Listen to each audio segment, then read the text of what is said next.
ஐயா வணக்கம். வணக்கம் ஐயா. இப்போது இன்றைக்கி நம்ம தமிழர் தற்காப்பு கலையில் ஒன்றான சிலம்பத்தை பற்றி இன்றைக்கி நம்ம பார்க்க போகிறோம். அதில் இந்த தென்னார்காடு மாவட்டத்தில் ஒரு குறிப்பிடத்தகுந்த ஆசிரியராக திகழற மானடிக்குப்பம் சாரங்கபாணி அவர்களோட இன்றைக்கி நம்ம நாகம் 16 பற்றி நிறையா தெரிஞ்சுக்க போகிறோம். ஐயா, இந்த உரையாடலை நம்ம உங்களோட சின்ன சுருக்கமான வரலாறுலேருந்து நம்ம ஆரம்பிக்கலாம் அப்படின்னு நான் நினைக்கிறேன். உங்களோட வரலாறை பற்றி கொஞ்சம் சொல்லலாம். ஏன் நான் பழைய தென்னார்காடு மாவட்டம், இன்றைய கடலூர் மாவட்டம், பண்டூட்டி வட்டம், வல்லமதுரா மானடிக்குப்பம் சிற்றூரை சேர்ந்த ஆறுமுகம் சகதாம்பாள் ஆகிய இணையருக்கு 5வது மகனாக பிறந்தேன். 1956 பிறந்தேன்.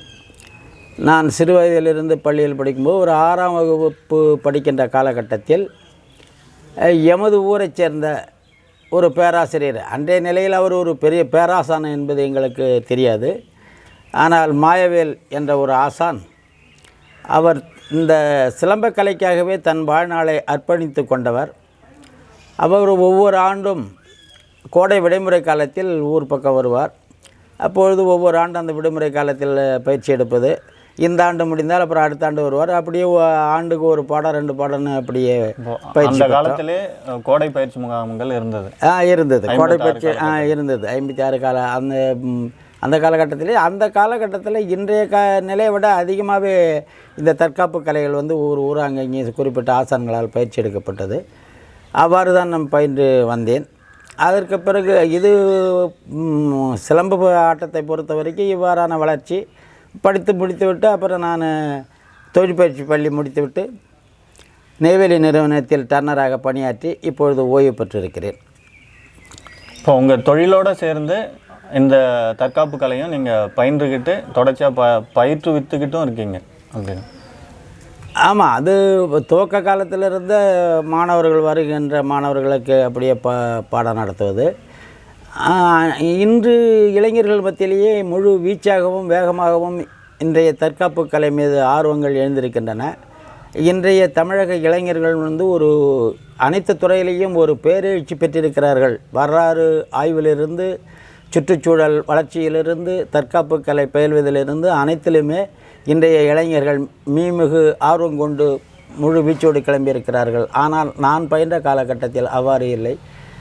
ஆர்வத்தோடு வருவார்கள், 1-2 பாடம் பயின்ற பிறகு அப்புறம் நின்று விடுவார்கள். அப்படி தான் இருந்தது அன்றைய காலகட்டம்.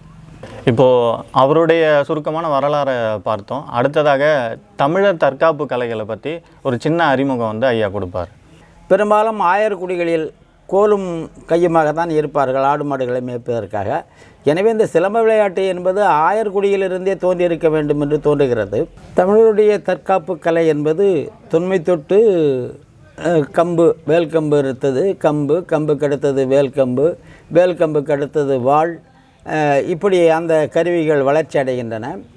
கம்பை எடுத்து பயில்வது சிலம்பம் என்றும், கம்பை இல்லாமல் வெறும் உடல் உறுப்புகளை கொண்டு கை கால்களை கொண்டு பயிற்சி எடுப்பது குத்துவரிசை, களரி என்றும் வகைப்படுத்தப்பட்டன. மேலும் வாள் எடுத்து சண்டை பயிற்சி செய்வது போன்ற வாள், சுருள் கத்தி, பிச்சுவா கத்தி, வேல்கம்பு, இப்படி அந்த சுருள் வாள், இப்படி அது தொடர்ந்து அது நவீனமயமாக்கப்படுகிறது.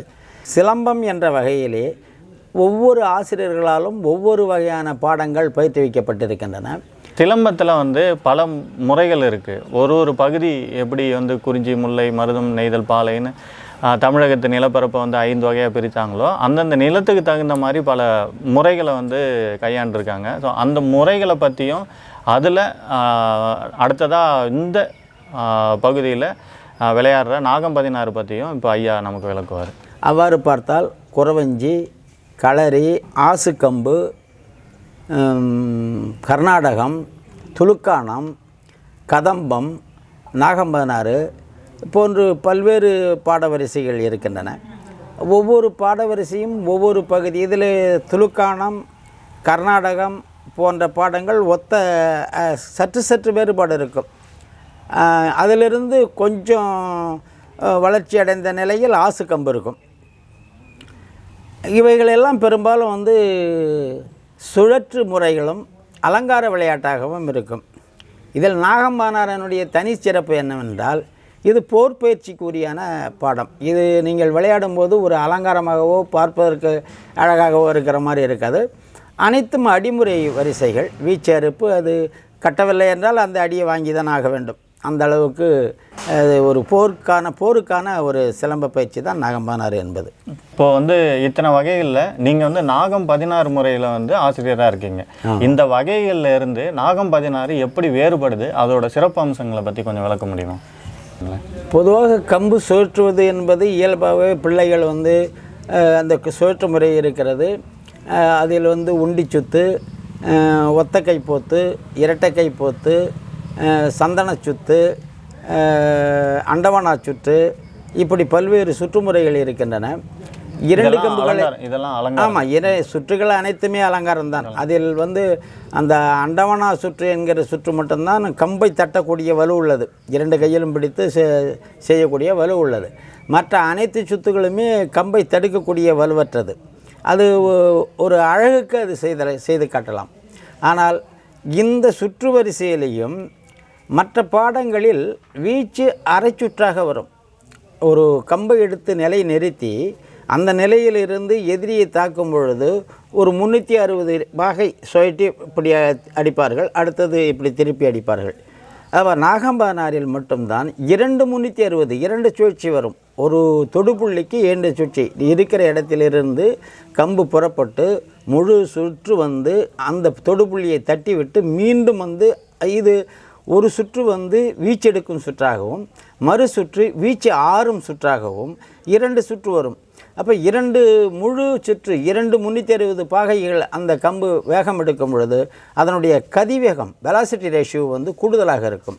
எனவே தான் நாகம்பானாருடைய அறுப்பு வீச்சம் மிக வலுவாக இருக்கும் என்று நாம் கூறுகின்றோம்.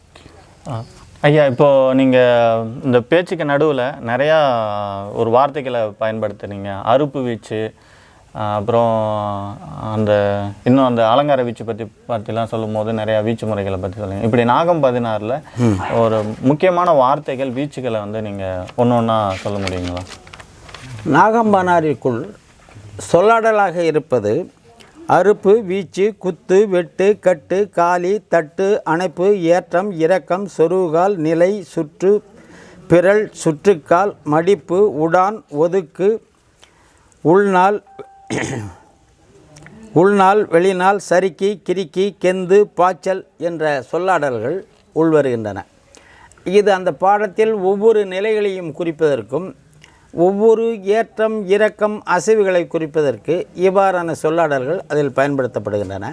அது பாடமுறை செயல்பாட்டில் வரும்போது அந்தந்த இடத்தில் இந்த சொற்கள் வந்து நிற்கும். இப்போது இதை நீங்கள் இப்போ ஐயா சொன்னதை வந்து கொஞ்சம் கூர்ந்து கவனிச்சிங்க அப்படின்னா, சிலம்பம் வந்து வெறும் சண்டை முறை பயிற்சி முறையாக இல்லாமல் இது வந்து ஒரு கலை மரபாகவே தொடர்ந்து வந்திருக்கு. எப்படி வந்து ஒரு பரதநாட்டியம் வந்து ஒரு முத்திரைகள் ரொம்ப முக்கியமோ, அதே மாதிரி சிலம்பத்துக்கும் ஒரு முத்திரைகள் ரொம்ப முக்கியம். அதுக்கு வந்து ஒரு போஸ்ன்னு சொல்கிறாங்க. இங்கே வந்து நம்ம ஆங்கிலத்தில் சொல்லணும்னா போஸு, ஸ்டாண்ட் சொல்லலாம். நிலைகள்னு வந்து ஐயா சொல்கிறாரு. அந்த நிலைகள் வந்து ஒரு முத்திரைக்கு பரதநாட்டியத்தோட முத்திரைகளுக்கு சமமானதாக தான் நம்ம அதை கருதணும். இது வந்து ஒரு சண்டை பயிற்சியாக இல்லாமல் ஒரு கலை மரபாகவே தொடர்ந்து வந்திருக்கு. இப்போ அவர் நாகம் 16ல் பயன்படுத்தக்கூடிய சொல்லாடல்கள் அவர் சொன்னார். இப்போ இதோட சேர்ந்து இவர் நாகம் 16ல் இருக்கிற சிறப்பு அம்சங்களை இவர் சொல்லவும் அவரோட மாணாக்கர் ஒருவர் அதை செய்து காட்டும் முறையிலையும் நம்ம வந்து இப்போ பார்க்கலாம். இதில் மேலிருக்கும் கிடைக்கோடு மேல்வீச்சு என்றும் கீழே இருக்கும் கிடைக்கோடு கீழ்வீச்சு என்றும் கூறுவோம். இதில் குறுக்கே வரும் கோடுகளுக்கு குறுக்கறுப்பு என்று பெயர். மேலிருந்து கீழ் குறுக்காக இறங்கினால் அது மேலறுப்பு என்றும், கீழிருந்து மேலே குறுக்கு வகையில் ஏறினால் அது கீழறுப்பு என்றும் சொல்வோம். இந்த கீழறுப்பு மேலறுப்பு இரண்டும் வலம் இடம் என்று 4ஆக மாறும். அதேமாதிரி மேல் வீச்சு கீழ் வீச்சு அது எல்லாமே பக்க அறுப்பு. இந்த இரண்டும் வந்து பக்க அறுப்பு. ஆக மேல் வீச்சில் வலம் இடம் 2, கீழ்வீச்சில் வலம் இடம் 2 4, மேலறுப்பு கீழறுப்பில் 4 8, பக்க அறுப்பு 2 10. இவை இல்லாமல் இந்த குத்துக்கோடு நடுவில் இருப்பது குத்து வெட்டை குறிக்கும் நேர்கோடு. அப்போ இந்த 12 கம்பின் அசைவுகள், கம்பு செல்லும் பாதைகள் 12 பாதையாக வகுத்துள்ளோம். இந்த பாதைகள் அன்றி ஒரு மனிதன் மீது கம்பு செலுத்தப்படுவதற்கான வாய்ப்புகள் இல்லை. மேல்வீச்சு அல்லது மேல்பறவை, மேல்பறவை ஏற்றம், மேல்பறவை இறக்கம், இறக்கம். கீழ்வீச்சு அல்லது கீழ்ப்பறவை ஏற்றம், இது எதிரினுடைய காலை நோக்கி வரும். அதுக்கடுத்தது மேல் அறுப்பு, குறுக்கறுப்பு, மேலறுப்பு, மேலறுப்பு ஏற்றம், வலம் இடம் மேலறுப்பு ஏற்றம், மேலறுப்பு இறக்கம், வலம் இடம் மேலறுப்பு இறக்கம். கீழறுப்பு ஏற்றம், கீழறுப்பு இடம், வலம் இடம் கீழறுப்பு ஏற்றம், கீழறுப்பு இறக்கம், வலம் இடம் கீழறுப்பு இறக்கம். பக்க அறுப்பு, வலக்கை அறுப்பு, பக்க அறுப்பு ஏற்றம், வலம் இடம் பக்க அறுப்பு, பக்க அறுப்பு இறக்கம். குத்து, முகப்பட்டா, வெட்டு, இது மூன்றும் நடுக்கோடை குறிக்கும். இந்த 12 அசைவுகள் தான் சிலம்பத்தினுடைய அடிப்படை அசைவுகள். ஒரு மொழிக்கு எப்படி ஆனாவோ அப்படி.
இதுவரை நாகம் 16 பாடமுறை பற்றியும் அதனுடைய வரலாறு, அதில் சிறந்த ஆசிரியர்கள் போன்ற அனைத்து தரவுகளையும் வையன் தழுவி எமது தமிழ் உறவுகளுக்கு அறிமுகப்படுத்துவதற்காக என்னிடம் செவ்வி கண்ட சாந்தி ஆன்லைன் பிளான்ஸ் என்னும் இந்த வலையொலிக்கு எனது மனமார்ந்த நன்றியை தெரிவித்துக் கொள்கிறேன்.